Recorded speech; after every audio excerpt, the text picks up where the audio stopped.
საქართველოს მთავრობა პესტიციდებისა და აგროქიმიური საშუალებების ფასების შესწავლას იწყებს. საკითხი განსაკუთრებით მნიშვნელოვანია ფერმერებისთვის, რადგან პესტიციდების ფასი და ხელმისაწვდომობა პირდაპირ კავშირშია სოფლის მეურნეობის წარმოებით თვითღირებულებაზე, ფერმერთა კონკურენტუნარიანობასა და სასურსათო პროდუქციის ტარიფებზე.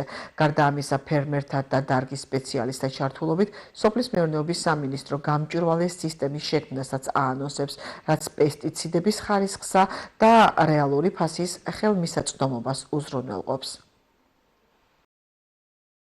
დღეს ძალიან მნიშვნელოვანი გადაწყვეტილება იყო პესტიციდებთან დაკავშირებით მიღებული. მოგეხსენებათ, რომ ერთ-ერთი დიდი გამოწვევა სოფლის მეურნეობაში, რაც გვაქვს, ეს არის ერთის მხრივ როგორც მოხმარების ოდენობა, ასევე ფერმერებისთვის პესტიციდების ფასი. აქედან გამომდინარე, პრემიერ-მინისტრის ინიციატივით საქართველოს გარემოს დაცვის და სოფლის მეურნეობის სამინისტროს დაევალა ამ საკითხის შესწავლა და შესაბამისი რეაგირება, რადგან ორივე საკითხთან მიმართებით ეს არის ძალიან დიდად გამსაზღვრელი სასოფლო-სამეურნეო პროდუქციის ფასის. აქედან გამომდინარე, განსაკუთრებით მნიშვნელოვანი არის, რომ შესწავლილი იყოს, მოკვლეული იყოს და შესაბამისად მაქსიმალურად იყოს გათვალისწინებული ყველა ის კომპონენტი, რაც ხელს შეუწყობს სასოფლო-სამეურნეო პროდუქციის გაიაფებას.